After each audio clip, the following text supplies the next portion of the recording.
நானே உயிர்த்தெழுதலும் ஜீவனுமாய் இருக்கிறேன் என்று சொன்ன அருமையாண்டவராக இயேசுவின் நாமத்தில் யாவருக்குமே நன்றி வாழ்த்துக்கள். ஹல்லேலூயா. இந்த வருஷத்தினுடைய கடைசி உபவாச நாளில கடந்து வந்திருக்கிறோம். நான் போன வாரத்துல சொன்ன மாதிரி எல்லாருமே ஜெபத்தோட வாங்கன்னு சொல்லியிருந்தேன். ஹல்லேலூயா. காலை வேளையில ஸ்தோத்திரம். நிச்சயமாய் கர்த்தர் நம்மை ஆசீர்வதிக்க வல்லமுள்ளவராய் இருக்கிறார். ஹல்லேலூயா. எத்தனை பேர் விசுவாசிக்கிறீங்க? இன்னைக்கு நான் ஒரு விசேஷத்தை ஆசீர்வாதம் நான் பெற்று நான் செல்ல போறேன் சொல்லுகிறவர்கள் கரங்களை உயர்த்தி ஒரு அல்லேலூயா சொல்லலாம். ஹல்லேலூயா. ஹல்லேலூயா. ஸ்தோத்திரம் ஸ்தோத்திரம். காலை வேளையில தியானிப்பதற்காக நாம் எடுத்துக்கொள்ளும் எரேமியா தீர்க்கதரிசன புத்தகம் 24ஆம் அதிகாரம். எரேமியாவின் தீர்க்கதரிசன புத்தகம் 24ஆம் அதிகாரம் 6ஆம் வசனம் 7ஆம் வசனம். The book of Jeremiah chapter 24 verse 6 and 7. அவர்களுக்கு நன்மை உண்டாக நான் என் கண்களை அவர்கள் மேல் வைத்து அவர்களை இந்த தேசத்துக்கு திரும்பி வர பண்ணி அவர்களை கட்டுவேன், அவர்களை இடிக்க மாட்டேன், அவர்களை நாட்டுவேன், அவர்களை பிடுங்க மாட்டேன். நான் கர்த்தர் என்ற அறியும் இருதயத்தை அவர்களுக்கு கொடுப்பேன். அவர்கள் என் ஜனமாயிருப்பார்கள், நான் அவர்கள் தேவனாயிருப்பேன். அவர்கள் தங்கள் முழு இருதயத்தோடும் என்னிடத்திற்கு திரும்புவார்கள் என்று இஸ்ரவேலின் தேவனாகிய கர்த்தர் சொல்லுகிறார். ஆமென். ஹல்லேலூயா. ஹல்லேலூயா. இந்த காலவெளியிலே இஸ்ரவேலின் தேவனாகிய கர்த்தர் சொன்னதான சில காரியங்களை இப்போ நீங்க வசனங்களை வாசிக்க கேட்டீங்க. போன வாரத்துல கூட நம்ம எரேமியா புத்தகத்துல இருந்து தான் வாசித்தோம். போன வாரத்துல எரேமியாவை குறித்து அநேக காரியங்களை உங்களோட நான் பகிர்ந்து கொண்டேன். எரேமியா அவருடைய பிறப்பு, அவருடைய வாழ்க்கை, அவருடைய குடும்பம் எல்லாமே கர்த்தர் எப்படி எரேமியாவை தெரிந்து கொண்டார். எரேமியா பிறப்பதற்கு முன்பதாகவே கர்த்தர் எரேமியாவை ஒரு தீர்க்கதரிசியாக தெரிந்து கொண்டார் என்று சொல்லி பார்க்கிறோம். அவர் ஆசாரிய குடும்பத்திலிருந்து வந்தவர். அவர் மிகவும் இஸ்ரவேல் ஜனங்களுக்காகவே ஒரு நியமிக்கப்பட்டதான ஒரு தீர்க்கதரிசி என்று சொல்லலாம். அவர் எப்பவுமே அதாவது புலம்புகிற ஒரு தீர்க்கதரிசி. எதற்காக என்று சொன்னால் தன் குடும்பத்துக்காக அல்ல, இஸ்ரவேல் ஜனங்களுக்காக. இந்த இஸ்ரவேல் ஜனங்கள் மீண்டும் மீண்டுமாக அடிமைத்தனத்துக்குள்ளாய் போகிறார்களே என்று சொல்லி எப்பொழுதும் புலம்புகிற ஒரு தீர்க்கதரிசி. அதனால தான் அவருக்கு the weeping prophet என்று சொல்லப்படுகிறது. ஹல்லேலூயா. போன வாரத்துல எரேமியா புத்தகத்துல வாசிக்கும் பொழுது எல்லாமே இது போன வாரத்துடைய ரிவ்யூ எல்லாமே அவர் பேசும் பொழுது அதாவது சுவிசேஷங்களை நீங்க பார்க்கும்போது ஊமைகளாக சொல்றார், கதைகளாக சொல்றார், சில பொருள்களை வைத்து ஆண்டவர் நம்மோடு பேசுகிறார். வெள்ளிக்காசு, ஒரு மனுஷனுக்கு 2 குமாரன், கெட்ட குமாரன், அது நமக்கெல்லாம் தெரியும். ஒரு மனுஷனுக்கு 100 ஆடு இருந்தது. இப்படி ஆண்டவர் இந்த சுவிசேஷங்களை பார்க்கும்போது நம்ம எளிதாக புரிந்து கொள்ளுகிற அளவுல கர்த்தர் நான் அநேக பரலோக ராஜ்யம் கடுகுதை கோப்பனையா இருக்கிறது, மீண்டும் பிடிக்கிற வலை கோப்பனையா இருக்கிறது, இப்படி நிறைய காரியங்களை அவங்க சொல்லி இருக்கிறத நம்ம பார்க்கிறோம். அதே போலதான் எரேமியா தீர்க்கதரிசி மூலமாய் கர்த்தர் பேசும்போது கூட ஆண்டவர் சில பொருட்களை வைத்து ஈஸியாக புரிந்து கொள்ளுகிற அளவில் என் ஜனங்கள் எளிதாய் புரிந்து கொள்ள வேண்டும் என்று சொல்லி அநேக காரியங்களை சொல்லுகிறதை நாம் பார்க்க முடியும். அதாவது போன வாரத்துல நம்ம பார்த்த மாதிரி ஒரு குயவனுடைய வீடு, குயவன் எப்படி அவன் மண்பாண்டத்தை செய்கிறான் என்று சொல்லி நாம் பார்த்தோம். அப்புறமா அதாவது அதாவது தண்ணீர் நிற்காத வெடிப்புள்ள தொட்டிகள் என்று சொல்லி பார்க்கிறோம். அப்புறம் இன்னொரு சில வசனங்களை வாசிக்கும் போது என்ன சொல்றாரு, நீயே அதாவது எரேமியா புத்தகத்துல என்ன வாசிக்கிறோம், அதாவது திராட்சை செடி, அதுக்கு பிறகு நீ வந்து வழி தெரியாத காற்று அடிக்கிற விசையில ஓடுகிறதுனால காட்டு கழுதை, இதெல்லாம் நம்ம போன வாரத்துல பார்த்தோம். ஹல்லேலூயா. ஆமென். ஒட்டகம். சோ ஏன் இதெல்லாம் சொல்றேன்னா நம்ம எளிதாய் புரிந்து கொள்ள வேண்டும் என்று சொல்லி. அதே போலதான் இந்த 24 அதிகாரத்துல கூட ஆவியானவர் எரேமியா தீர்க்கதரிசி மூலமாய் இஸ்ரவேல் ஜனங்களுக்கு சில காரியங்களை சொல்லுகிறார். ஹல்லேலூயா. அதாவது வாசிங்க 1ஆம் வசனம்.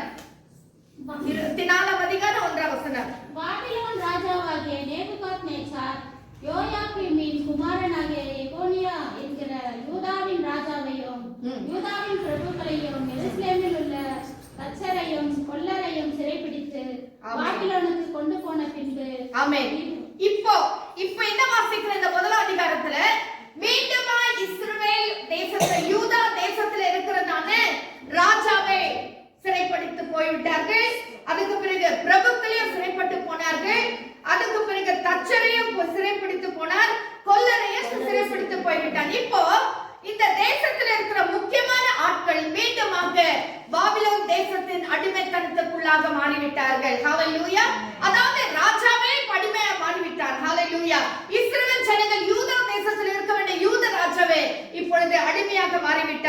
வாசிங்க 2ஆம் வசனம். ஒரு கூடையில் சரி, அதுக்கு முன்ன வசனத்துல பாதியில விட்டுட்டீங்க. இதோ சிறைபிடித்து பாபிலோனுக்கு கொண்டு போன பின்பு இதோ கர்த்தருடைய ஆலயத்தின் முன் வைக்கப்பட்டிருந்த அத்திப்பழங்கள் உள்ள 2 கூடைகளை கர்த்தர் எனக்கு காண்பித்தார். இப்ப மீண்டுமாக அடிமைத்தனத்துக்குள்ளாக ஆகிவிட்டதான இந்த இஸ்ரவேல் ஜனங்கள், அதாவது யூதரை குறித்து ஏன் இவர்கள் அடிமைகளாக மாறினார்கள்? ஏன் சொன்னா வாசிங்க எரேமியாவின் புத்தகம் 22ஆம் அதிகாரம் 21ஆம் வசனம்.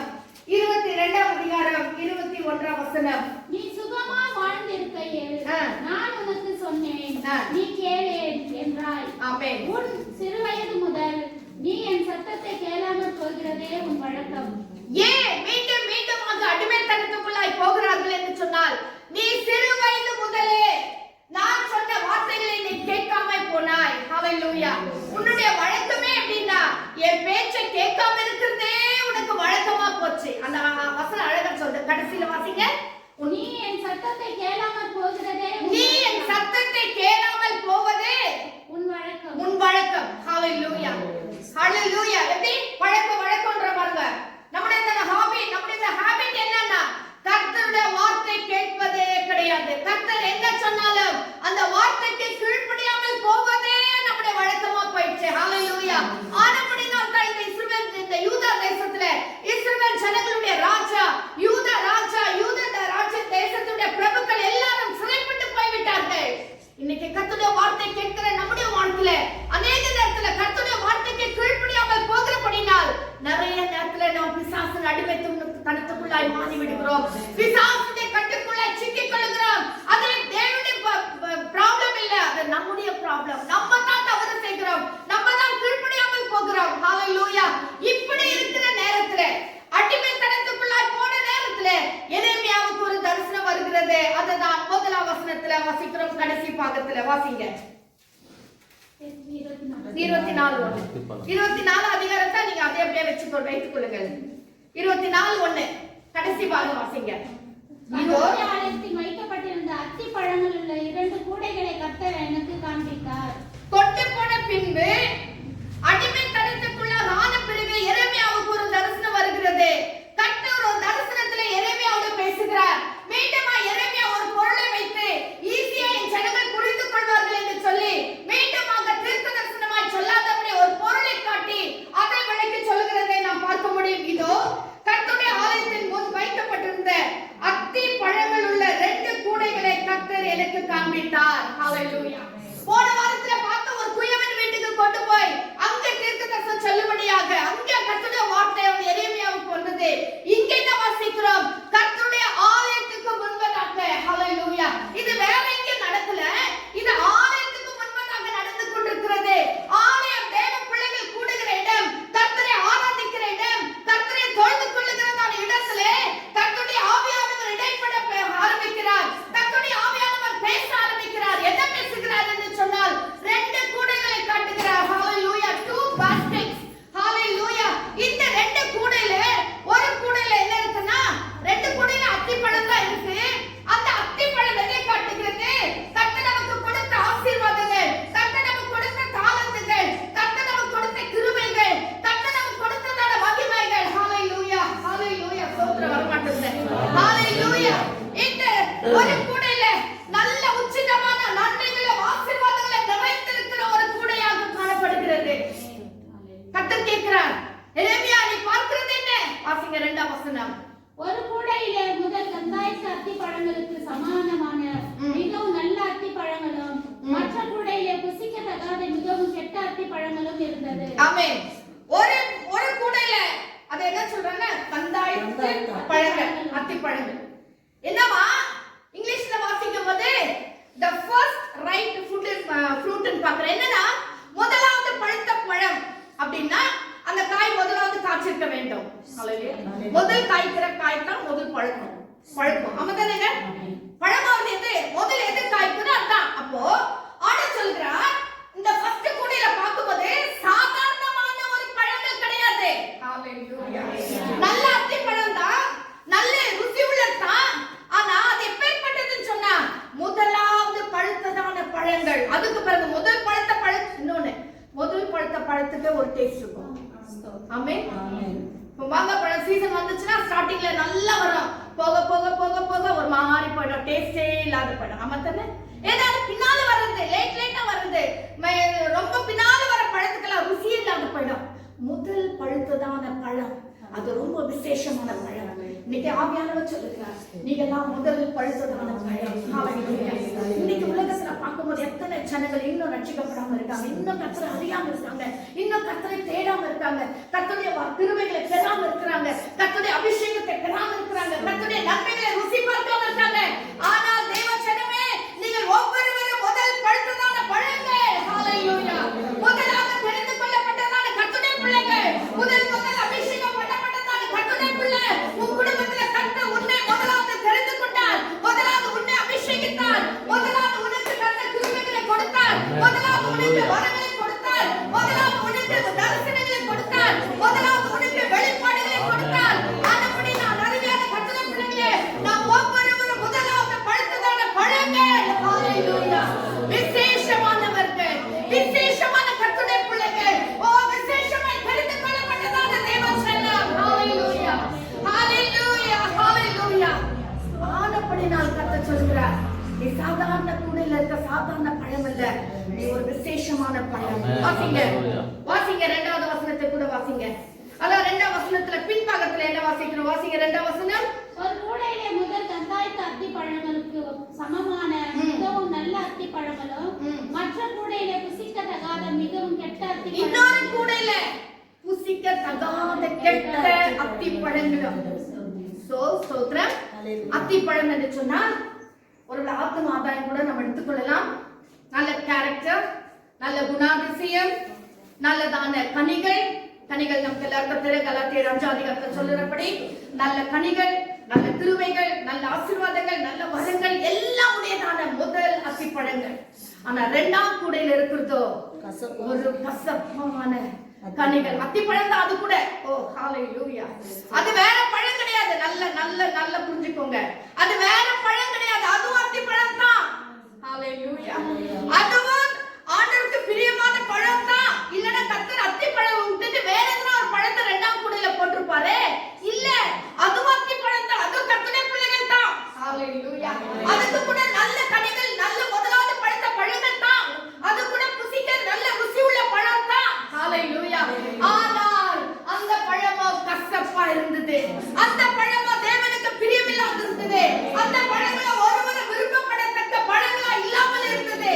இன்னைக்கு எத்தனை நேரத்துல முதல் தெரிந்து கொள்ளப்பட்ட பழுத்த பழங்களா நம்ம கத்து வைத்திருந்தோம், 2ஆம் கூடையில இருக்கிற பழத்தை போல கசப்பான நிலைமையில மாறி விடுகிறோம். கசப்பான குணாதிசயம், கசப்பான வார்த்தைகள், கசப்பான கிரியைகள், கசப்பான நேரத்துல ஜெபம் கூட கசப்பான ஜெபமாய் மாறி விடுகிறது. தேவனுக்கு பிரியமில்லாத ஜெபங்களை ஜெபிக்க ஆரம்பித்து விடுகிறோம். ஆராதனைக்கு வருகிறோம், தேவனுக்கு ஏற்ற ஒரு ஆராதனை செய்யாதபடிக்கு எனக்கு ஒரு பெருமை வரணும், நான் என்று சொல்லி தேவனை தொழுது கொள்ள வந்திருக்கிற வருபவமானால் அது கசப்பான ஆராதனை மாறிவிடும். ஹalleluya, ஹalleluya. ஸ்தோத்திரம் சொல்றோம். தேவனுக்கு விருப்பப்படாத வார்த்தைகள் இந்த வாயில பேசிட்டு இந்த நாமால மீண்டும் கர்த்தரை துதிக்கும் பொழுது அது கசப்பான ஸ்தோத்திரமாய் மாறிவிடும். கர்த்தர் அந்த ஸ்தோத்திரத்தை கேட்கவே மாட்டார். ஹalleluya. வேதத்தை வாசிக்கிறோம், நீதிமொழியிலே வேதத்தை கேளாதபடி தன் செவியை விலக்குடைய ஜெபம் அருவருப்பானது என்று சொல்லி பார்க்கிறோம். எத்தனை நேரத்துல தேவனுடைய வார்த்தை கீழ்ப்படியாமல் கசப்பான ஒரு ஜெபங்களை செய்து கொண்டிருக்கிறோம், அருவருப்பான ஜெபங்களை செய்து கொண்டிருக்கிறோம். அருமையான கர்த்தருடைய பிள்ளைகளே, அப்படிப்பட்டதான கசப்பான பழங்களை போல நாம் விருப்பமானால் அது புசிப்புக்கு ஒரு நாள் தகாது. யாரும் அதை விரும்ப மாட்டாங்க, யாரும் அதை புசிக்கவே மாட்டாங்க. ஆனா முதல் பழுத்த பழத்தை போல நாம் ஒவ்வொருவரும் காணப்படணும் ஆவியான விரும்புகிறார். வாசிங்க 24ஆம் அதிகாரம் 5ஆம் வசனம். 24ஆம் அதிகாரம் 5ஆம் வசனம். நான் இவ்விடத்திலிருந்து கல்தேய தேசத்துக்கு சிறைப்பட்டு போகவிட்ட யூதரை நான் இந்த நல்ல அத்தி பழங்களுக்கு ஒப்பிட்டு. இப்ப நல்லா புரிஞ்சுக்கோங்க, இந்த வசனம் நிறுத்தி நிதானமா வாசிங்க. நான் இவ்விடத்திலிருந்து கல்தேய தேசத்துக்கு சிறைப்பட்டு போகவிட்ட யூதரை. ஹalleluya. முதல் வசனத்துல வாசித்தோம், யூதர்கள், யூதேயால இருக்கிற யூத ராஜா, அவருடைய பிரபுக்கள், அவருடையதான தச்சர், அவருடையதான கொல்லர், எல்லாருமே சிறைப்பட்டு போய்விட்டார்கள். ஆமென், ஹalleluya. அடிமைத்தனத்துக்குள்ளாய் மாறிவிட்டார்கள். ஹalleluya.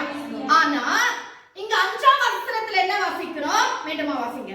நான் இவ்விடத்திலிருந்து கல்தேயர் தேசத்துக்கு நான் இப்ப கர்த்தருடைய ஆவியானவர் சொல்லுகிறார். நான் ஆண்டவர் பேசுகிறார். நான் இவ்விடத்திலிருந்து கல்தேயர் தேசத்துக்கு சிறைப்பட்டு போகவிட்ட யூதரே. இப்ப ஆண்டவர் என்ன பண்றாரு? ஆண்டவரே நம்ம சொன்ன முதல் வசந்த வாசம், ராஜா, பிரபுக்கள், கொல்லர், தச்சர் எல்லாம் சிறைப்பட்டு போய்விட்டார்கள். ஆனா 5ஆம் வசனத்துல என்ன வாசிக்கிறோம்?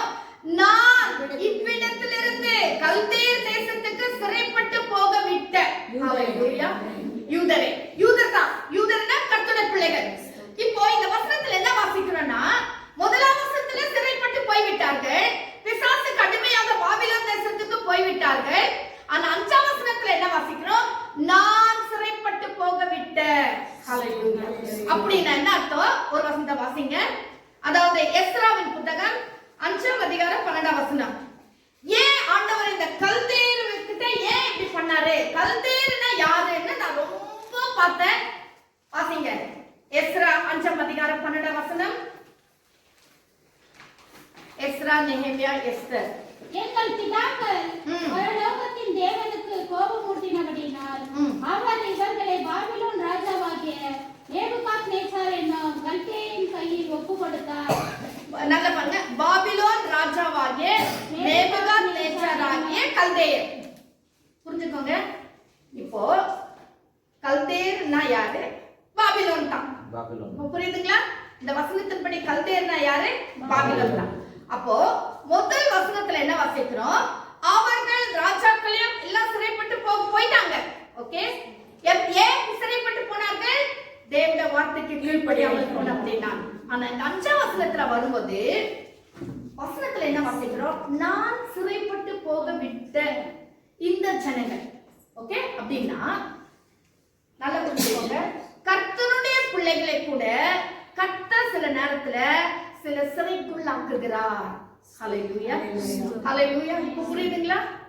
அவர்கள் பாபிலோன் ராஜாக்கு சிறைப்பட்டு போய்விட்டார்கள், சிறைக்கு போயிட்டாங்க கீழ்ப்படியாமைனால. ஆனா இங்க அது சொல்றார், நான் சிறைப்பட்டு போக பண்ணினேன். அதாவது யோபு வாழ்க்கையில பார்க்கும்போது யோபுக்கு அவ்வளோ நிந்தை, அவ்வளோ ப்ராப்ளம், அவ்வளோ குடும்பம் அழிஞ்சு, பிள்ளைகள் அழிஞ்சு, சொத்துல அழிஞ்சு எல்லாம் ஆச்சு. அதை அனுபவித்தது, அதை பெர்மிஷன் கொடுத்தது யாரு? தேவன். அப்போ சிறைப்பட்டு போக பண்ணினவர் யார்? கர்த்தர். இப்போ புரியுதுங்களா? அது போலதான் நம்முடைய வாழ்க்கையில கூட நிறைய நேரத்துல இது ஆலயத்துக்கு முன்னால இருந்து பேசுறாரு. ஹalleluya. அப்போ கர்த்தருடைய பிள்ளைகளை கூட கர்த்தர் சில நேரத்துல சில பிரச்சனைக்குள்ளாய் நம்ம நடத்துகிறார். ஹalleluya. சில போராட்டத்துக்குள்ளாய் நடத்துகிறார். சில நேரத்துல சில பலவீனத்துக்குள்ளாய் நம்ம நடத்துகிறார். ஹalleluya. சில நேரத்துல சில கண்ணீர் வடிக்க வேண்டிய சூழ்நிலை நம்முடைய வாழ்க்கையில வருது. சில நேரத்துல தலை குனிய வேண்டிய சில நேரங்கள், சில நேரத்துல பணம் செலவு பண்ண வேண்டிய சூழ்நிலைகள், சில நேரத்துல மௌனமா இருக்க வேண்டிய நேரங்கள், சில நேரத்துல துக்கிக்கிற நேரம், சில நேரத்துல அழுகிற நேரம், சில நேரத்துல அதிகமா உபவாசம் இந்த கர்த்தருடைய சமூகத்துல உட்கார நேரம். ஏன்? இது எல்லாம் ஒரு கர்த்தருடைய பிள்ளைக்கு முதல் பழுத்ததான பழங்களுக்கு கர்த்தர் அனுமதிக்கிறார். ஹalleluya ஹalleluya. மீண்டும் அந்த வாசிங்க 5ஆம் வசனம்.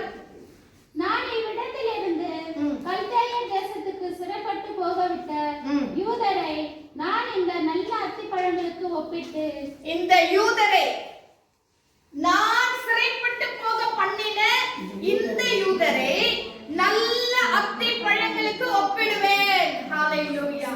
அப்ப நல்ல அத்திப்பழங்கள் சிறைப்பட்டு போகுமே, ஆனால் அது கர்த்தரால் சிறைப்பட்டு போகிறதான ஒரு சிறை இருப்பு. ஹalleluya ஹalleluya. ஆனபடினால் அருமையான கர்த்தருடைய பிள்ளைகளே, வெளியில வரும்போது இந்த பிசாசு வந்தது, பிசாசுனால என்னது சோர்ந்து போயிடாதீங்க.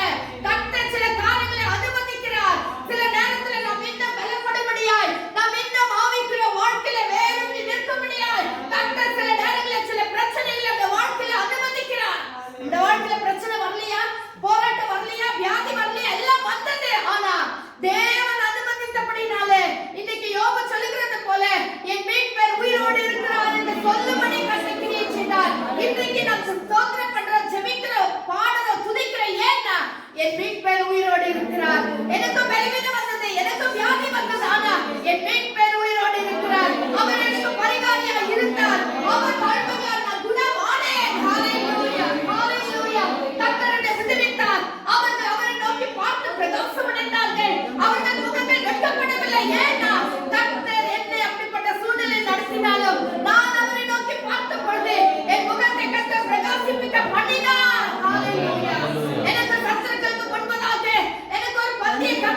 ஆயத்தப்படுத்தினார். ஹalleluya, ஹalleluya. பிரச்சனை வந்ததுனால சோர்ந்து போக வேண்டாம், துக்கப்பட வேண்டாம், வேதனைப்பட வேண்டாம். கர்த்தரே சில நேரத்துல அனுமதிக்கிறார். கர்த்தரே அப்படிப்பட்ட பாதையில இஸ்ரவேல் ஜனங்களை சிவந்த சமுத்திரத்தின் வழியா நடத்தி சென்றார். இந்த வருஷத்துல நம்ம அப்படித்தான் நடந்து வந்தோம். சில நேரத்துல இருள் சூழ்ந்த பாதையில நாம் கடந்து வர வேண்டிய சூழ்நிலை வந்துச்சு. ஆனா நமக்கு முன்பதாக தேவனால் கர்த்தர் கடந்து போனார். ஹalleluya. சிவந்த சமுத்திரத்தை ரெண்டா பிளக்கும்படி நீ போன பின்னால வர நானும் சொல்லவே இல்லை. அதுக்கு முன்பதாக தேவனாகிய கர்த்தர் தம்முடைய தூதர்களை அனுப்பி அவர்கள் முதலாவது கடந்து போனாங்க. அதுக்கு பின்னால ஆசாரியர்கள் உடன்படிக்கை பெட்டி எடுத்துக்கொண்டு பெண் சென்றார்கள் என்று சொல்லி பார்க்கிறோம். ஹalleluya. அருமையான கர்த்தருடைய பிள்ளையே, கர்த்தர் ஹalleluya இந்த வருஷத்துல பல விதமான சூழ்நிலை நடத்திட்டாலும் உன்னை அவர் கைவிடவே இல்லை. அவர் கைவிடவே இல்லை. நான் உனக்கு முன்னே போய் போனதான பாதைகள் எல்லாம் சரியாகவே சொன்ன தேவன் அப்படியே நம்ம நடத்தினார் அல்லவா? ஹalleluya. இன்னைக்கு நம்ம பார்க்கும்போது எத்தனை பேருக்கு வேலை இல்லை, எத்தனை பேருக்கு சரியான இன்கம் இல்லை. என்னைக்காவது ஒரு நாள் பட்னியா இருந்திருக்கிறோமா? என்னைக்காவது ஒரு நாள் கறி சாப்பாடு இல்லாம இருந்திருக்கிறோமா? என்னைக்காவது ஒரு நாள் நல்ல உடை போடாம இருந்திருக்கிறோமா? அப்படி கர்த்தர் நம்மை விடவே இல்லை. இஸ்ரவேலின் தேவனாகிய கர்த்தர் இன்றைக்கும் அவர் மாறாதவராய் இருக்கிறார். ஹalleluya, ஹalleluya. நம்மை அற்புதமாய் நடத்துகிற தேவனாய் இருக்கிறார். ஹalleluya. என் பலவீனத்தில் என் பலன் பூர்ணமாய் விளங்கும் என்று சொன்ன கர்த்தர் அப்படியே நம்மை நடத்தி வருகிறார். ஹalleluya, ஹalleluya. இந்த காலப்படையில இப்படிப்பட்டதான இந்த முதல் கூடையில இருக்கிறதான முதல் அத்திப்பழத்துக்கு ஒப்பனையா இருக்கிற நமக்கு கர்த்தர் சில வாக்குத்தத்தங்களை கொடுக்கிறார். இதுதான் இந்த காலவெளியில் உங்களோட நான் எம்பசைஸ் பண்ண விரும்புகிறேன். வாசிங்க 6ஆம் வசனம். சரி வாசிங்க 6ஆம் வசனம். வாசிங்க 24ஆம் அதிகாரம் 6ஆம் வசனம். நன்மை உண்டாக நான் என் கண்களை அவர் மேல் வைத்து அவர்களை இந்த தேசத்துக்கு திரும்பி வர பண்ணி அவர்களை கட்டுவேன். ஆமென். என்ன சொல்லுகிறார்? கட்டுவேன். இந்த தேசத்துக்கு அவர்களை திரும்பி வர பண்ணி. ஹalleluya, ஹalleluya. கடந்த வருஷத்துல இந்த வருஷத்திலே பட்டதான பாடுகளுக்கு மாறாக, கடந்ததான சிறையிருப்புக்கு பதிலாக, கடந்து வந்த பலவீனத்துக்கு பதிலாக, பண நெருக்கடிக்கு பதிலாக, ஹalleluya, நோய்களுக்கு பதிலாக நான் என் ஜனங்களை மீண்டுமாக வர பண்ணுவேன். ஹalleluya, ஹalleluya.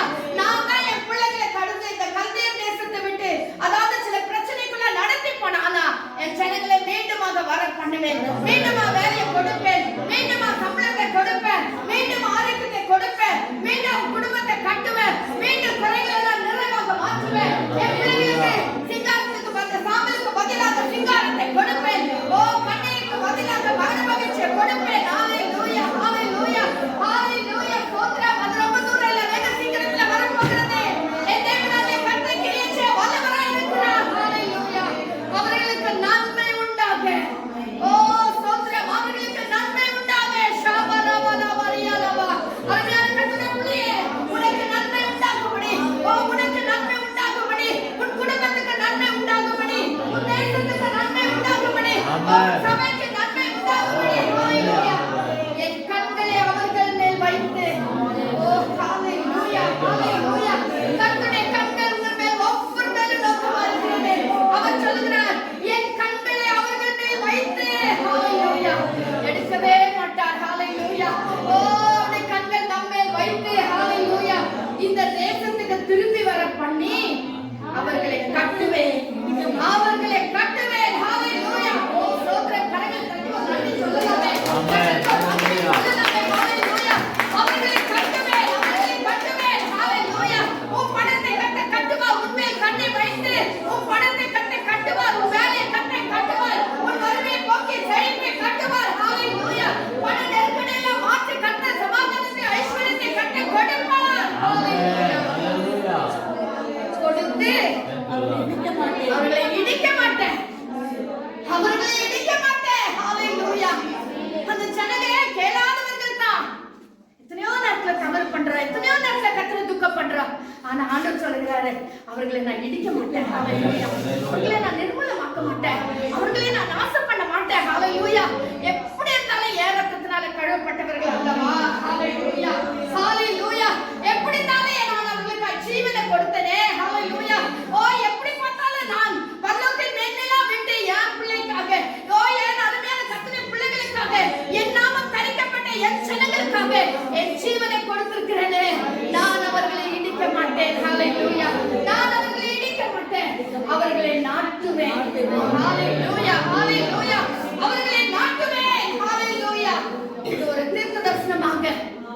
வருஷத்துக்கு போகிற தீர்க்க தரிசனமா நீங்க எடுத்துக்கொள்ளுங்க.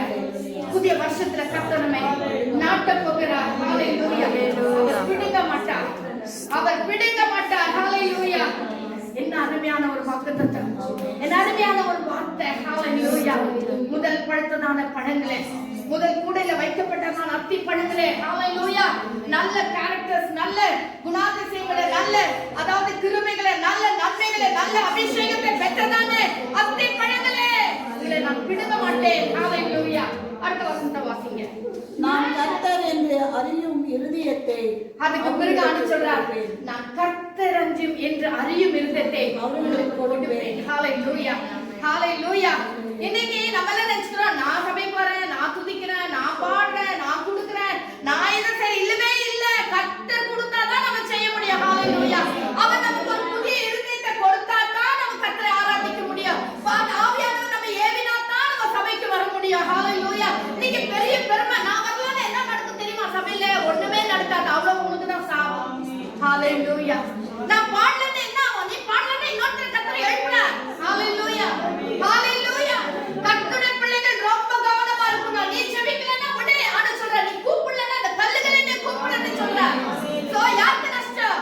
நமக்கு நஷ்டம். இன்னைக்கு நான் பிரேயர் பண்ணல, வெளியிடமாக்குது ஏதோ நான் சாக்கு சொல்லி வீட்ல இருந்தா இன்னைக்கு நான் இல்லன்னா கர்த்தர் இன்னொருத்தர் எழுப்புறார். கர்த்தருடைய வார்த்தை யார் மூலமாகில வரும். ஹalleluya. ஆனா அந்த சாபத்தை நான் தான் பெற்றுக்குவேன். ஆனபடினால தான் என்னால சரி சபைக்கு ஓடி வந்திருந்தே, எனக்கு கொடுத்த ஒரு சின்ன வேலையை நான் பொறுப்பாய் செய்யறது. ஏன்? அதனால வருகிற ஆசீர்வாதங்களை நான் பெற்றுக்கொள்ள வேண்டும். ஆனா சொல்றாரு, நான் ஒரு புதிய இருதயத்தை அவர்களுக்கு நான் கொடுத்து அவர்கள் என் ஜனமாய் இருப்பார்கள். அவர்கள் என் ஜனமா இருப்பார். அவர் நமக்கு புதிய இருதயத்தை கொடுத்தாதான் நம்ம அவர் ஜனமா இருப்போம். ஹalleluya. ஹalleluya. இதுல என்ன பெருமை பாராட்ட என்ன இருக்கு? பெருமை பாராட்ட என்ன இருக்கு? ரொம்ப மெச்சுக்க என்ன இருக்கு? ஒண்ணுமே இல்ல. எல்லாம் கர்த்தருடைய கிருபை. ஹalleluya. இவ்வளவு கர்த்தர் நம்ம கிருபை வைத்தாரே, அதற்காக கர்த்தருக்கு நன்றி. ஹalleluya. ஹalleluya. வாசிங்க.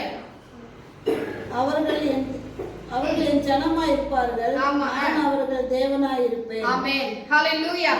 அவர்கள் என் ஜனமாய் இருப்பார்கள், நான் அவர்கள் தேவனாய் இருப்பேன். ஹalleluya. கெட்ட அத்தி இன்னொரு கூட பார்த்தோம் இல்லைங்களா? நீங்க வீட்டுல போயிட்டு பின்னால வாசிக்கோங்க. நான் அதை பேச விரும்பல. ஏன்னா கெட்ட அத்தி பழம் வேண்டாம் நமக்கு. நம்ம எல்லாரும் முதல் பழத்துடன் அத்தி பழங்களாய் காணப்படுவோம். சாபத்தை பத்தி நம்ம பேச வேண்டாம். ஏன்னா நம்ம எல்லாம் அந்த ஒரு வருஷமா நொந்து போய் தான் வந்திருக்கிறோம். இன்னைக்கு நம்ம ஒரு உற்சாகம் அடையவடையா இந்த புதிய வருஷத்துக்குள்ள பிரவேசிக்க நல்ல ஒரு திடகாத்திரமாய் காலுண்டு எழும்ப நிறுத்தத்தக்கதான ஒரு நல்ல ஆசீர்வாதங்களை பெற்று நாம் கடந்து செல்ல போறோம். நான் வீட்டுல போயிட்டு நீங்க கீழே இருக்கிற வசனங்களை வாசிங்க. சின்ன அதிகாரம் தான். அந்த அதிகாரம் எத்தனை வசனம் இருக்கு? 10 வசனம் தான் இருக்கு. மீதியான வசனம் எல்லாம் சாபத்துக்குரிய வசனம். நீங்க வீட்டுல போய் வாசிங்க. ஓகே, இப்போ வாசிங்க. எரேமியாவின் புத்தகம் 50ஆம் அதிகாரம் 34ஆம் வசனம். எரேமியாவின் புத்தகம் 50ஆம் அதிகாரம் 34ஆம் வசனம். Jeremiah chapter 50 verse 34. அவர்களுடைய மீட்பரோவனில் வல்லமை உள்ளவர். ஆமென். சேனைகளின் கர்த்தர் என்பது அவருடைய நாமம். ஆமென். தேசத்தை இளைப்பாற பண்ணுவதற்கும் பாபிலோன் குடிகளை தத்தளிக்க பண்ணுவதற்கும் அவர்களுடைய வழக்கை அவர் நடத்துவார். ஆமென். ஸ்தோத்திரம். நம்முடைய தேவன் எப்பேற்பட்டவர்? ஹalleluya. நம்முடைய தேவன் அவர்களுடைய மீட்பரோவெனில் சொல்லுங்க, என்னுடைய மீட்பரோவெனில். எல்லாரும் சொல்லுங்க, என்னுடைய மீட்பரோவெனில் வல்லமை உள்ளவர். சொல்லுங்க, எல்லாரும் சொல்லுங்க. ஹalleluya. ஹalleluya. சொல்லுங்க, என்னுடைய மீட்பர், என்னை ரட்சித்தவர், என்னை மீட்டுக் கொண்டவர், அவர் வல்லமை உள்ளவர். ஹalleluya. ஹalleluya. பிசாசின் தலையை நசுக்கினவர். ஹalleluya. மரணமே உன் கூரைக்கு, பாதாளமே உன் ஜெயமெங்கே என்று கேட்டதான தேவன். ஹalleluya. ஹalleluya. ஸ்தோத்திரம், ஸ்தோத்திரம், ஸ்தோத்திரம். நம்முடைய தேவன் நம்முடைய மீட்பரோவெனில் வல்லமை உள்ளவர்.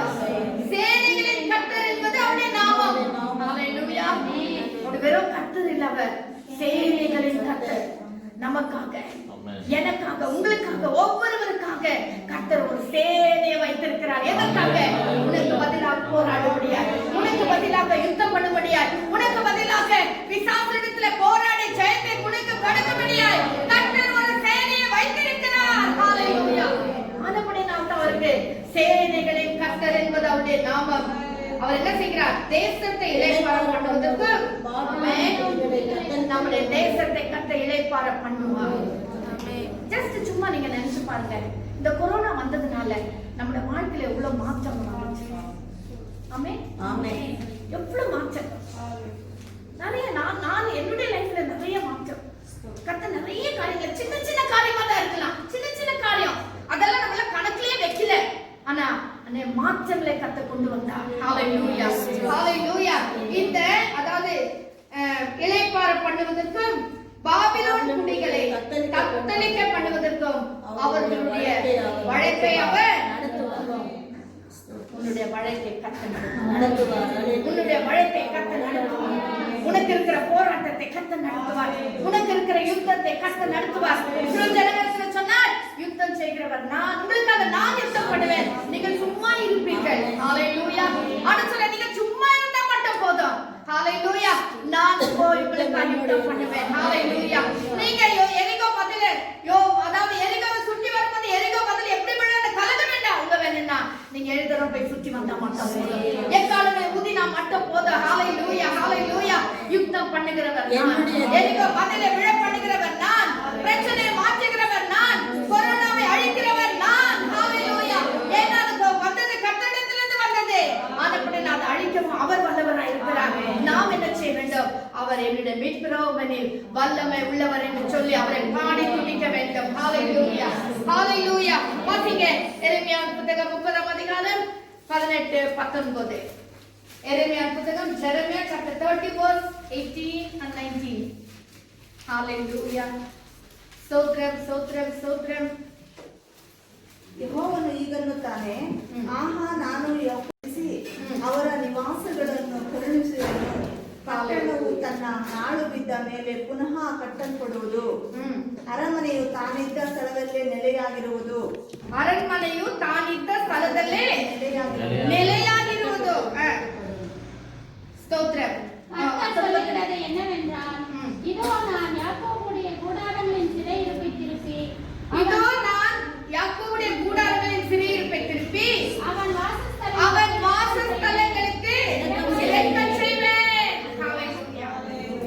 நமக்கு மட்டும் இல்ல, நம்முடைய வாசஸ்தலங்களுக்கு இறக்கம் செய்யறாராம். ஆமென். நம்முடைய வீட்டுக்கு இறக்கம் செய்யறாராம். அப்போ ஒரு கர்த்தருடைய பிள்ளையோட வீடு எவ்வளவு விசேஷமானதுன்னு பாருங்க. ஹalleluya. அப்போ கர்த்தர் நினைச்சாரே, உன்னையும் உன் வீட்டையும் சுற்றி வேலையிட்டார் யோபுல வாசிக்கிறோம் அல்லவா? அதே போல கர்த்தர் உன் வீட்டுக்கு கூட கர்த்தர் இறக்கம் செய்வார். ஹalleluya. உன் வீட்டுக்கு கர்த்தர் இறக்கம் செய்வார். உன் வீட்ல ஏதோ பொருள் கம்மின்னு நினைக்காத, கர்த்தர் உன் வீட்டுக்கு இறக்கம் செய்வார். உன் வீட்டுக்கு தேவையான பொருட்களை கர்த்தர் கொடுப்பார். உன்னை ஆசீர்வதிப்பது மட்டுமல்ல, உன் வீட்டை கர்த்தர் ஆசீர்வதிப்பார். ஹalleluya. நான் நிறைய ஆண்டவரே கேட்பேன், ஜெபம்ல கேட்பேன், ஆண்டவரே யோபுக்குண்டான எல்லாவற்றையும் ஆசீர்வதின்னு சொன்னீர, என்னையே என் செடிகளை கூட நீர் ஆசீர்வதி ஆண்டவரே. என் நான் செபிப்பேன், என் நாயை ஆசீர்வதி ஆண்டவரே, என் மீன்களை ஆசீர்வதி ஆண்டவரே. என் செடி வச்சா வரவே மாட்டேங்குது கர்த்தாவே, நீர் ஆசீர்வதிக்குதுன்னா என் செடிங்க நல்லா வளரணும் ஆண்டவரே அப்படின்னு சொல்லிட்டு நான் ஆண்டவர்கிட்ட இதெல்லாம் நான் செபிக்கிறேன், ஆண்டவர்கிட்ட சொல்லுவேன், கேட்பேன். நானு இதை நீர் ஆசீர்வதித்து கொடும் ஆண்டவரே. வீட்டுக்கு கூட கர்த்தர் இறக்கம் செய்கிற தேவன். அப்படின்னா உன் வீட்டுல இருக்கிற நாய் கூட விசேஷமானது, உன் வீட்டுல இருக்க பூனை இருந்தா அது விசேஷமானது, உன் வீட்டுல இருக்க மிருகஜீவன்கள் எல்லாம் விசேஷமானது. ஹalleluya. அதுக்கும் இறக்கம் செய்கிறதான கர்த்தர். 19ஆம் வசனத்துல வாசிக்கிறோம். அதாவது இதுக்கு முன்னால நகரம் தன் மண்மேட்டின் மேல் கட்டப்பட்டு அரண்மனை முன் போல நிலைப்படும். என்ன அருமையான ஒரு வாக்குத்தத்தம். 2020 யாரால மறக்க முடியாத ஒரு வருஷமா மாறி போச்சு.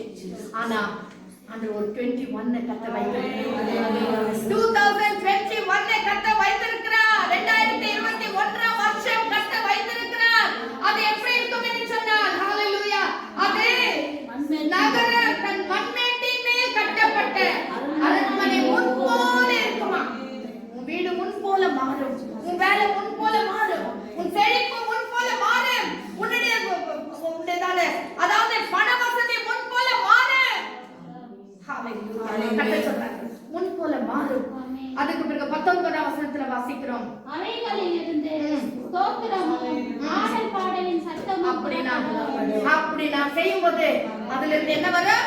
ஸ்தோத்திரமும் ஆடல் பாடலின் சத்தமும் புறப்படும். ஆனா அததான் நம்ம செய்யறது இல்ல.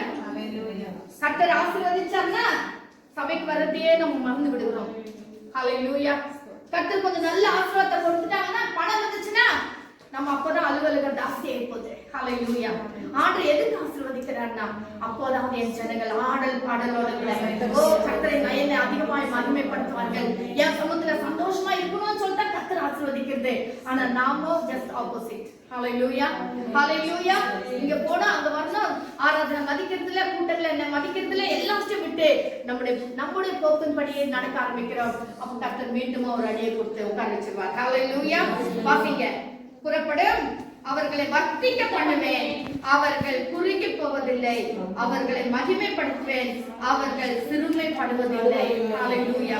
20வது வசனத்துல வாசிக்கிறோம், அவர்கள் பிள்ளைகள் முன்போல் இருப்பார்கள், அவர்கள் சபை எனக்கு முன்பாக திடப்படும், அவர்கள் ஒடுங்கின யாவரையும் கண்டிப்பேன். ஹalleluya. நம்மை ஒடுங்கின யாவரையும் கர்த்தர் கண்டிப்பார். கர்த்தருடைய சமூகத்துல ஆடல் பாடல் கூட வரணும்னு சொல்லி ஒரு இன்னொரு வசனத்தை வாசிங்க. எரேமியா 33ஆம் அதிகாரம் 11ஆம் வசனம். எரேமியா 33:11. Jeremiah 33:11. இன்னும் களிப்பின் சத்தமும் மகிழ்ச்சியின் சத்தமும் மணவாளின் சத்தமும் மணவாட்டியின் சத்தமும் சேனைகளின் கர்த்தரை துதியுங்கள், கர்த்தர் நல்லவர், அவர் கிருபை என்றுமுள்ளது என்று சொல்லுகிறவர்களின் சத்தமும் கர்த்தருடைய ஆலயத்துக்கு ஸ்தோத்திர பலிகளை கொண்டு வருகிறவர்களின் சத்தமும் கேட்கப்படும் என்று கர்த்தர் சொல்லுகிறார். ஆமென். ஹalleluya. கர்த்தர் சொல்லுகிற காரியம் என்னவென்றால் இன்னும் களிப்பின் சத்தமும் மகிழ்ச்சியின் சத்தமும் கேட்கப்படும். ஹalleluya. மணவாளனின் சத்தமும் மணவாட்டியின் சத்தமும் சேனைகளின் கர்த்தரை துதியுங்கள், அவர் நல்லவர், அவர் கிருபை என்றுமுள்ளது என்று சொல்லுகிறவர்களின் சத்தமும் கர்த்தருடைய ஆலயத்திலே கேட்கப்படும். கர்த்தருடைய ஆலயத்திலே ஹalleluya கேட்கப்படும். ஹalleluya என்று கர்த்தர் சொல்லுகிறார். கர்த்தர் நம்மை ஆசீர்வதிப்பதற்கு நோக்கமே அதுதான். நாம் மணவாளன், அதாவது களிப்பின் சத்தம் அந்த சமத்துல வரும்போது ஆண்டவரை துதிக்கிறதான ஸ்தோத்திரமே நம்ம வாயில வருதில்ல. நல்ல துதிக வாயில திறந்து ஸ்தோத்திரம் பண்ணுங்கன்னு சொன்னாதான் ஸ்தோத்திரம் கொஞ்சம் சத்தமே வருது. அப்படி இல்ல கர்த்தருடைய பிள்ளைகளே, நாம் கர்த்தரை நன்றாய் ஆராதிக்க கற்றுக்கொள்ள வேண்டும், கர்த்தரை அதிகமாய் துதிக்க கற்றுக்கொள்ள வேண்டும். அதை விட வேற என்ன வேலை நம்மளுக்கு? ஆலயத்துக்கும் வந்துட்டோம், இங்க வந்து சைலண்டா உட்கார்ந்தா எப்படி அது? எப்படி பிசாசு பக்கத்திலே நின்று இருப்பான்? ஹalleluya. அவன் ஓடணும்னு சொன்னா நீ துதிக்கணும், நீ அவன் ஓடணும்னு சொன்னா நீ வாய் திறந்து ஸ்தோத்திரம் பண்ணணும், உன் வாய் விரிவாய் திற, நான் அதை நிரப்புவேன் என்று சொல்லியிருக்கிறார்.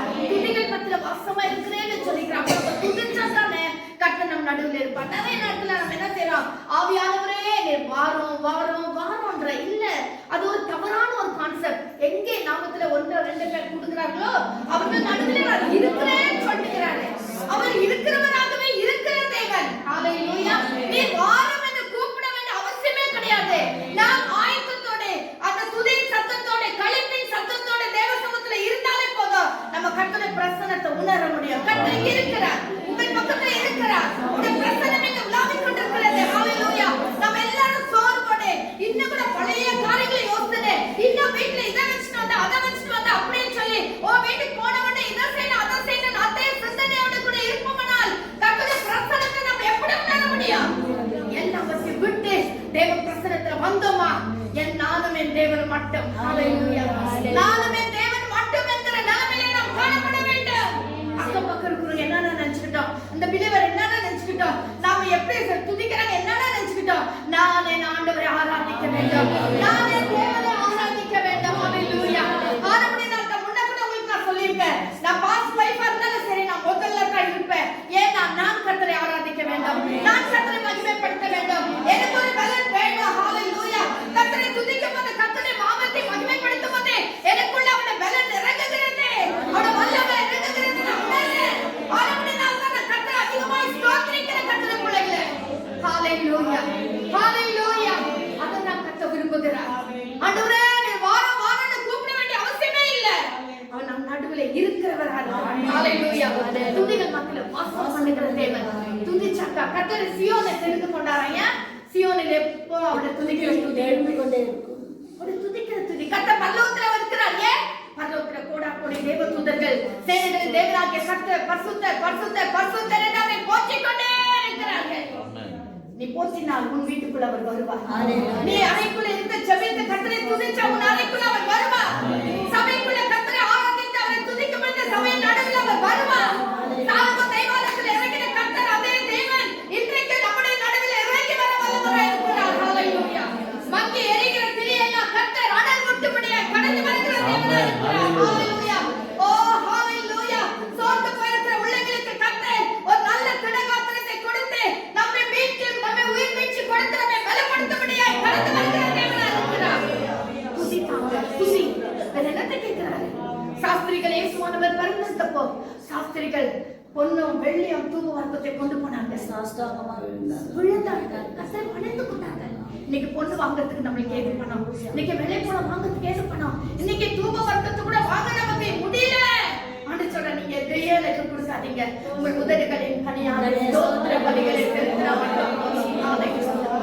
உதடுகளின் கனியாக ஸ்தோத்திர பலியை தான் கர்த்தர் விரும்புகிறார். அது எனக்கு கொடுத்தா போதும். அந்த அந்த வாசனை அது உகந்த வாசனையாக தேவ சமூகத்துல செல்லுகிறதா. ஹalleluya.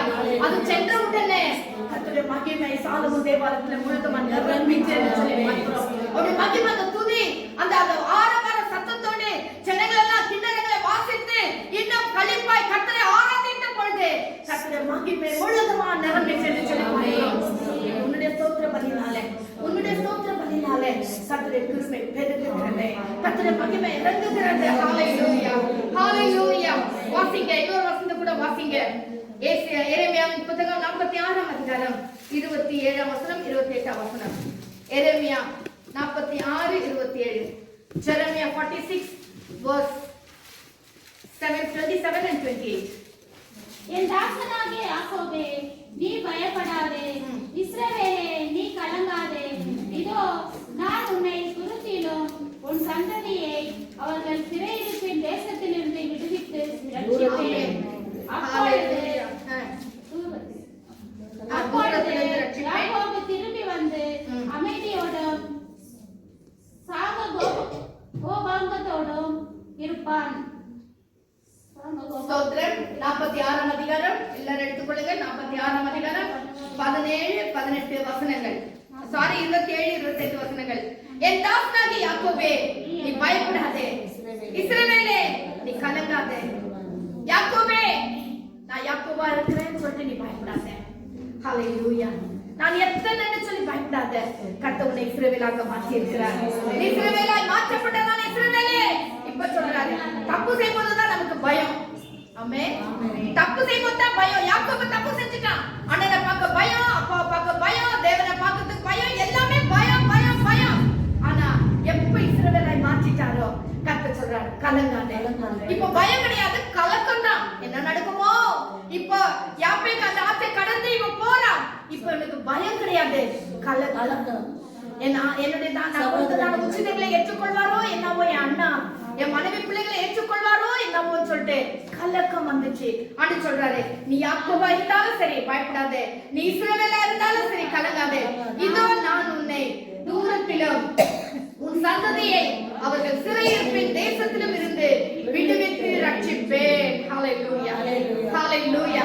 உன் சந்ததி, உன் குடும்பம், உன் காரியங்கள் எல்லாவற்றையும் நான் தூரத்திலிருந்து அவளை கொண்டு வந்து ரட்சிப்பேன். ஹalleluya. அப்பொழுது யாக்கோபு திரும்பி வந்து அமைதியோடும் சாங்கோபங்கத்தோடும் இருப்பான். இங்கிலீஷ்ல வாசிக்கிறீங்களா அந்த வசனம் 27? அந்த வார்த்தை என்னன்னு பார்ப்போம். Do not fear, O my servant Jacob, and do not be dismayed, O Israel. For behold, I will save you from afar, and your offspring from the land of the captivity. Okay. Jacob shall return, have rest and be at ease. No one shall make him அதாவது afraid. எப்படின்னா rest and be at ஈஸ்னா அவர் இளைப்பாரி ஒண்ணு எதை பத்தி கவலைப்படாம ஈஸியா இருப்பாரு. ஹalleluya. உன் தேசத்தை நான் அப்படியே ஆசீர்வதிப்பேன், குடும்பத்தை நான் அப்படியே ஆசீர்வதிப்பேன், நீ எதை பத்தி கவலைப்படாம. அதாவது என்ன எக்ஸாம் இருக்குது, என்ன இவ்வளவு கேர்லெஸ்ஸா இருக்கு, அவங்க எல்லாம் படிச்சு முடிச்சிட்டாங்க, அவங்களுக்கு அதை பத்தி கவலையே இல்லை, அவங்க ஈஸியா இருப்பாங்க. ஹalleluya. படிக்கலன்னா பயம், படிச்சிட்டாங்க என்னது ஈஸியா இருப்பாங்க. நான் ரெடியா இருக்கேன், என்ன வந்தாலும் சரி ஐ அம் ரெடி டு ஃபேஸ் அப்படின்ற நிலைமைக்கு இருப்பாங்க. ஹalleluya. எந்த क्वेश्चन வந்தாலும் சரி ஐ அம் ரெடி டு ஆன்சர்ன்ற நிலைமையில இருப்பாங்க. they are very ease. அப்படின்னா ரொம்ப ஈஸியா இருக்கிறது. ஹalleluya. அடுத்த வசனம் 28ஆம் வசனம். என் தாசனாகிய யாக்கோபே, நீ பயப்படாதே என்று கர்த்தர் சொல்லுகிறார். நான் உன்னுடனே இருக்கிறேன். உன்னை துரத்திவிட்ட எல்லா ஜாதிகளையும் நான் நிர்மூலமாக்குவேன். உன்னையோ நான் நிர்மூலமாக்காமல் உன்னை மட்டாய் தண்டிப்பேன். ஆனாலும் உன்னை நான் குற்றமில்லாமல் நீங்களாக விடுவதில்லை என்கிறார். ரொம்ப அருமையான வசனம். இந்த வசனம் என்ன சொல்றாரு? குற்றமில்லாத நீங்க விடுவது மட்டா தண்டிப்பேன். தண்டனை இல்ல மட்டும் நினைச்சுக்காதே. யாக்கோபே, என் தாசனாகிய யாக்கோபே, நீ பயப்படாத. எப்படி பாருங்க என்ன சொல்றாங்களேன்னா, ஒரு பழமொழி சொல்லுவாங்களே, கிள்ளி விட்டு தொட்டில் ஆட்டுறாங்கன்ற மாதிரி. அந்த மாதிரி எப்படி அதுவும் சொல்லிட்டா, நீ பயப்படாத எல்லாம் சொல்லிட்டாரு. இப்ப நான் எனக்கு கர்த்தர் சொல்லுகிறார், நான் உன்னுடனே இருக்கிறேன்.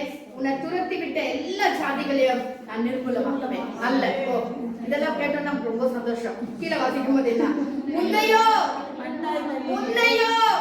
தண்டியாம விட மாட்டேன், மட்டா தண்டிப்பேன். ஆனா மற்றவங்களை தண்டிக்கிற மாதிரி உன்னை தண்டிக்க மாட்டேன். ஹalleluya. வேணா உன்னை என் பிள்ளையாச்சே, உன்னை நான் மட்டா தண்டிப்பேன். ஹalleluya. தான் பிள்ளை அடிக்கும் போது ரொம்ப லேசா தட்டுவாங்க, மற்றவங்களை அடிக்கும் போது ஹார்ஷா அடிக்குவாங்க. கவனிச்சுக்கிறீங்களா? அது கவனிச்சுக்கிறீங்களா? தேவையான என்ன வச்சிருக்கிற இல்லையா? ஓ அப்படியா? ஓ சரி சரி, நல்ல டீச்சர். அப்பனாக்கா ஸ்தோத்திரம். என்ன சொல்ற?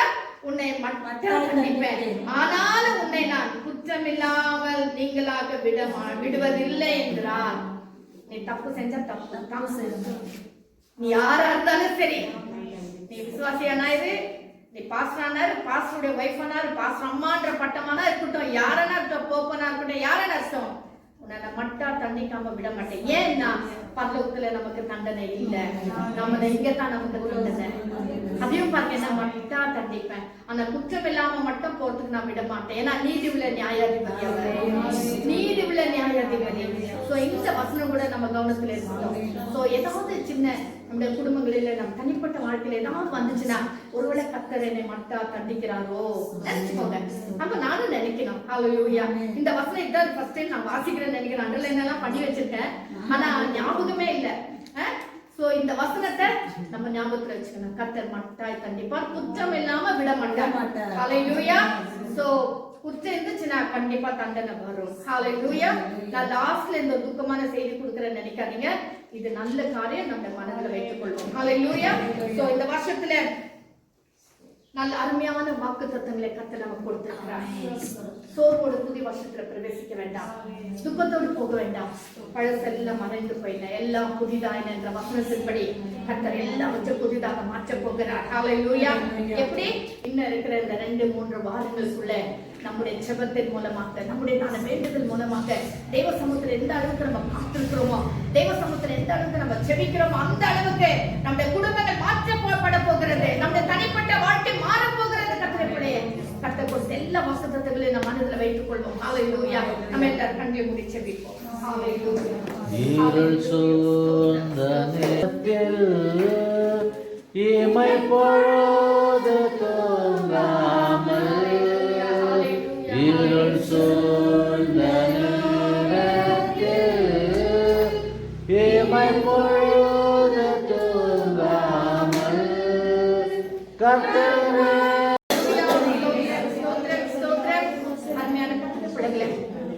வருஷத்தின் கடைசியில அருமையான வாக்குத்தத்தங்களை நம்ம கொடுத்திருக்கிறார்.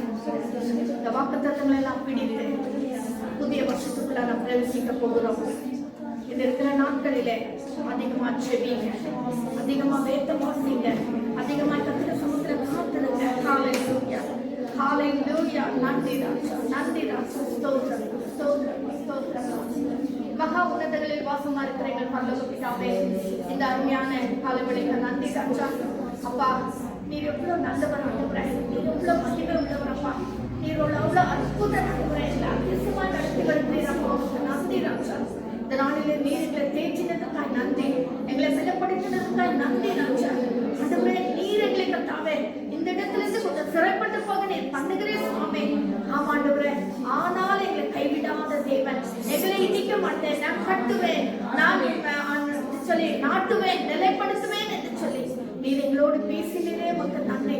பிரவேசிக்கிற 2021 வருஷம் எங்கள் வாழ்க்கைக்கு ஒரு பெரிய ஆசீர்வாதத்தின் வருஷமாக நீ மாற்றி கொடுப்பதற்காக நன்றி ராஜா. தனிப்பட்ட ஒவ்வொரு நபருக்கும் அதை மாற்றுவதற்காக நன்றி. இந்த செய்தி கேட்கிற ஒவ்வொருடைய உள்ளத்திலும் நீர் பேசுவீராக ராஜா. இந்த 20 தான் இப்படி முடிஞ்சிச்சு, பிரவேசிக்க போற இந்த 21 எப்படி இருக்குமோ சொல்லி கலக்கத்தோடு வேதனையோடு துக்கத்தோடு கூட இருக்கிற ஒவ்வொரு கர்த்தருடைய பிள்ளையோட வாழ்க்கையில இடைப்படுவீராக. நீர் பேசுவீராக ராஜா. நீர் அவளை ஆறுதல் படுத்த மாட்டேன். என் மீட்பரோ வல்லமை உள்ளவர் என்கிறதை மீண்டும் ஞாபகப்படுத்த மாட்டேன். அவர் என்னை கைவிட மாட்டார் என்கிறதை நீ நினைவுபடுத்த மாட்டேன் ராஜா. பரிசுத்த ஆவியானவர் இந்த வசனங்களை கேட்கிற ஒவ்வொரு உள்ளங்களோடு நீர் பேசுவீராக. வசனங்களை கேட்கும் போதே கர்த்தருடைய மகிமை இறங்கட்டும் ஆண்டவரே. கர்த்தருடைய வல்லமை இறங்கட்டும் ஆண்டவரே. அந்த எல்லா பலவீனங்களும் மறையட்டும் ஆண்டவரே. சந்தேகத்தின் ஆவிகள் மறையட்டும் ஆண்டவரே. சோர்வின் ஆவிகள் ஓடட்டும் ஆண்டவரே ராஜா. பிள்ளைகளை நீர் வெல்லப்படுத்துவீராக ராஜா. அப்பா காலூன்றி நிற்க செய்ய ஆண்டவரே. நான் ஒரு போர்க்களத்தில் நிற்பது போல 2021 வருஷத்துல நான் பிரவேசிக்க போறேன்னு சொல்லி ஒவ்வொரு பிள்ளைகளை கட்ட உறுதிப்படுத்தும், தைரியப்படுத்தும், உற்சாகப்படுத்தும், காத்துக்கொள்ள ஆண்டவரே. அதிகமாய் கர்த்தருடைய சமூகத்துல காத்திருக்க கிருபை தாரும். தாழ்த்துடைய அன்பின் கரத்திலே ஒப்பு கொடுக்கிறோம். துதி கன மகிமை உமக்கே செலுத்துகிறோம். எங்களுக்காக மரித்து உயிர்த்தெழுந்த இயேசுவின் நாமத்தில் ஜெபிக்கிறோம் எங்கள் ஜீவனுள்ள பிதாவே. ஆமென். ஆமென். ஹalleluya.